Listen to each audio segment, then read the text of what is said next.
Émotionnel ou rationnel, en accord ou à l'opposé. Les rencontres de l'heure. Et on parle politique et on en parle avec, dans l'assiette aujourd'hui, un beau sondage tout frais, tout neuf. Salut Yasmine. Salut Mario, j'ai l'impression que c'est Noël, là, tu sais, on se réveille, là, puis il y a un beau sondage à ouvrir, à déballer. Sondage léger, donc, sur les opinions des Québécois. On va se parler dans un instant de politique fédérale, parce qu'il y a de ça aussi dans le sondage. Mais d'abord, à Québec, le Parti québécois aurait repris les points qu'il avait perdus à la fin de l'été. Oui, puis on se disait à la fin de l'été, on les avait pas beaucoup vus pendant l'été, ce qui peut faire croire que loin des yeux, loin du cœur, on les revoit un peu plus, le quatuor péquiste. Et ben c'est 3 points de plus depuis le dernier coup de sonde que le PQ va chercher. Pas au détriment de la CAQ, parce que la CAQ, elle maintient ses intentions de vote, elle maintient sa satisfaction, elle maintient qui se ferait le meilleur premier ministre. C'est plutôt auprès des autres partis que ce 3 points va le chercher. Fait que ce qui donne aujourd'hui 8 points de différence avec la CAQ, Mario. C'est quand même assez important, 8 points, là. Une grosse avance. Mais, malgré tout, ce n'est pas la nouvelle du sondage, parce que la vraie nouvelle du sondage, elle provient de l'exercice qu'a fait Jean-Marc Léger de dire, le Parti libéral, présentement, a un chef par intérim, Marc Tanguay, ça donne ce que ça donne. Mais que donnerait une élection si le Parti libéral installait un vrai chef? Et là, on a testé, entre autres, le nom des candidats, en particulier celui qui retient l'attention, c'est Pablo Rodriguez. Et là, le portrait politique, complètement transformé, mais complètement transformé. Écoute, tu l'as dit, là, c'est la nouvelle du sondage. Puis non seulement il domine chez les électeurs qui se disent libéraux à 30%, soit le double de son plus proche rival, là, Denis Coderre, qui lui est 14%, mais même auprès de la population en général. Tu sais, si demain matin il y avait des élections puis que Pablo Rodriguez était chef du Parti libéral du Québec, le Parti libéral serait à 28% devant la CAQ, devant le PQ, pas de beaucoup, donc ce qui donnerait une vraie course à 3. Ça changerait du tout au tout. Et ce qui est le plus important là-dedans, c'est le vote des francophones. Le vote des francophones, on dit toujours que les francophones ont déserté le Parti libéral, ça va être difficile de renouer avec les francophones. Parce que ça fait des années qu'ils sont à 4, 5, 6%. Là. Des fois 7, on trouve ça bon 7, là, mais ça fait longtemps là, que ça traîne là. Et lui, il change la donne là-dessus. Ben là, dans ce coup de sonde, actuellement avec Marc Tanguay, ils sont à 7% chez les francophones. Écoute, si Pablo était là, 20% chez les francophones. Donc on ça triple. Passerait de ouais. On triple.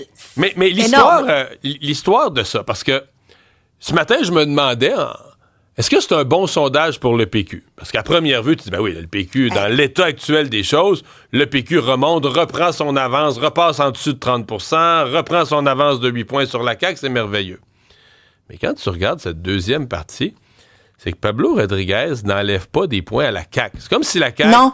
Il y a ceux qui sont satisfaits. Comment il y a ceux qui sont satisfaits? Ce que Pablo Rodriguez enlève, ça peut paraître bizarre parce que tu dis, voyons, il enlève des points au PQ. Donc, des gens qui partent du PQ vont au Parti libéral. Mais moi, ce que ça me dit qu'il y a une partie des appuis de Paul Saint-Pierre Plamondon qui ne sont pas du tout des souverainistes, qui sont des gens choqués, déçus de la CAQ. Il aime bien, Paul Saint-Pierre Plamondon, il l'aime bien. Il aime bien le gars, puis il trouve, tu sais, il parle bien, puis c'est un gars correct. Fait qu'il aime bien le gars. Mais si tu leur en offres un autre qui apparaît une alternative à la CAQ puis qui n'est pas souverainiste, ben ils se dépêchent de sauter là. Et ça veut dire qu'il y a une fragilité à l'appui au PQ. En tout cas, peut-être qu'on percevait pas pleinement. Puis c'est plus qu'une fragilité de dire les gens sont pas sûrs. Les gens sont plus que pas sûrs, sont pas souverainistes. Ben 28% des électeurs péquistes ne sont pas souverainistes.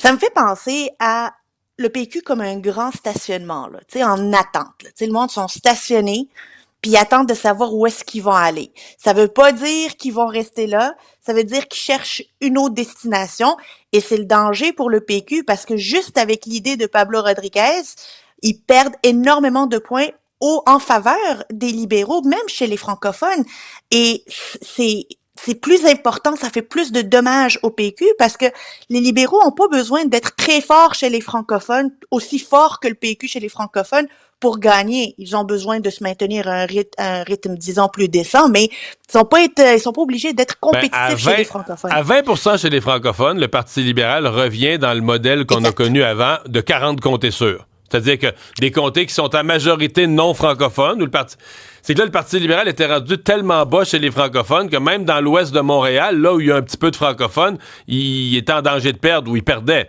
Mais là, quand tu reviens à 20% chez les francophones, tu as la base de francophones qu'il faut pour que dans les comtés qui sont, mettons, 2 tiers non francophones, 1 tiers francophones, le Parti libéral, les gars, ça passe tout. Donc, Laval, une partie de la Rive-Sud, le tout Montréal ou à peu près, le Parti libéral regagne. Le tout Montréal, sauf la portion Québec solidaire, là. Mais le Parti libéral revient vite à une quarantaine de comtés sûrs où il n'y a même pas d'élection, là, où ils gagnent en partant, là.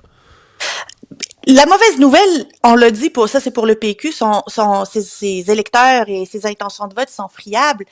Mais moi, aujourd'hui, Mario, si t'étais Denis Coderre, tu te réveilles ce matin, tu vois ce sondage-là. Lui était premier. Il faut dire, pour les gens qui l'oublieraient, Denis Coderre, depuis le jour qu'il s'est annoncé, a toujours été premier, là.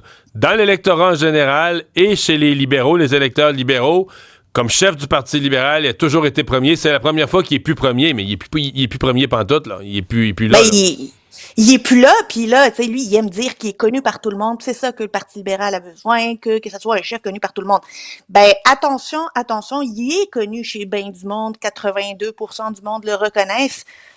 Mais 52% de toutes les personnes sondées ont pas une opinion favorable de lui. Fait que oui, il est reconnu, il est identifiable, mais pas aimé. Ça fait pas des votes bien solides, là. Ouais, c'est ça. Ça vaut pas. Et Charles Milliard aussi, il y a un gros drapeau rouge qui se lève parce qu'il est le plus actif dans cette campagne-là. Il accumule des appuis, il fait beaucoup de sorties publiques. Ben, il a la même notoriété et la même appréciation que Marc Bélanger, qui est, lui, vraiment inconnu. Je me suis demandé, Marc Bélanger, qui est à 6%, est-ce que les gens le confondent avec Daniel Bélanger? Ben, la question se pose. Moi, j'étais surprise. C'est qui ce monde-là qui... C'est une hypothèse comme ça que je me suis lancé. Je te pose une question plus sérieuse. Écoute, je simplifie tout, là. Moi, ce que je vois, c'est que Charles Milliard, c'est le candidat le plus libéral. Tu sais, hier, il a fait son affaire avec deux gros appuis dans le caucus, devant la statue de Robert Bourassa. Il est vu comme les libéraux, le candidat économique avec les valeurs libérales, qui vient pas d'Ottawa, qui vient du PLQ, mais pas connu. Puis t'as Pablo Rodriguez qui, ce matin, donne ce qui semble être sa carte de visite, la confiance qu'on peut gagner. Sur une course de plusieurs mois, entre les deux, là, est-ce que les libéraux vont préférer le fils de la famille ou le gars qui arrive d'Ottawa, mais qui a l'air de nous faire gagner? Ben, ils ont déjà vécu un gars qui arrive d'Ottawa puis qui les a fait gagner. Il s'appelle Jean Charest. Il les a fait gagner 3 fois. Puis les libéraux, là, je vais te le dire, pour avoir fait partie de cette famille très longtemps, ils aiment gagner. Ah, t'es-tu sérieux? J'avais pas remarqué ça. Ils aiment gagner.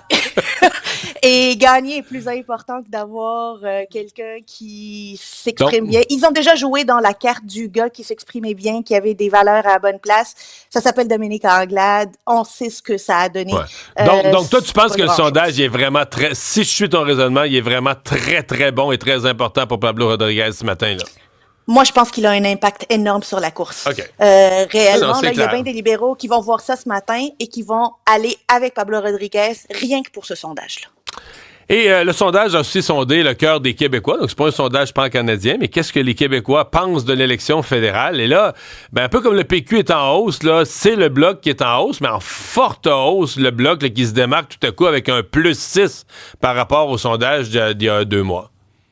Et ça, c'est le fruit de finalement les libéraux qui sont désertés, mais aussi l'incapacité des conservateurs à aller chercher le cœur des Québécois, à aller chercher 6 points. Le Bloc, là, on le voit aussi dans la grande région de Québec, là, il score assez fortement, il score plus que les conservateurs dans la grande région de Québec, là, le Bloc. Ce qui est hyper dommageable pour les conservateurs qui essaient de gagner le cœur des Québécois. Ils ont tout essayé, sauf leur dire ce qu'il est, en fait, sauf avoir un plan rien que pour nous, les Québécois, là. Pierre Poilievre, il veut rien savoir d'avoir ça, il le fera pas. Mais je pense, il peut gagner sans le Québec. Alors, pourquoi le ferait-il? Pourquoi s'engagerait-il à faire des engagements purement québécois? Ce sont des bonnes nouvelles pour le Bloc, ce qui peut précipiter des élections. Là, quand tu regardes que tu es sur la poste, t'es en train de monter des sondages, sondage après sondage, ben, tu te dis, ben, c'est peut-être le moment de capitaliser sur ces intentions de vote-là. Est-ce que le Bloc est prêt à attendre le prochain ou celui qui va suivre sondage, là, le prochain sondage, celui qui va suivre? Ou est-ce qu'il va se dire, ben, c'est le moment de battre le fer pendant qu'il est chaud, puis d'y aller. Il va falloir que le NPD accepte, là, parce que ça prend pas juste le Bloc, mais ça risque de ramener la date du 29 octobre encore plus sérieusement dans l'agenda du Bloc qui doit avoir hâte au 29 octobre. Yasmine, merci beaucoup. Bye bye. Bye.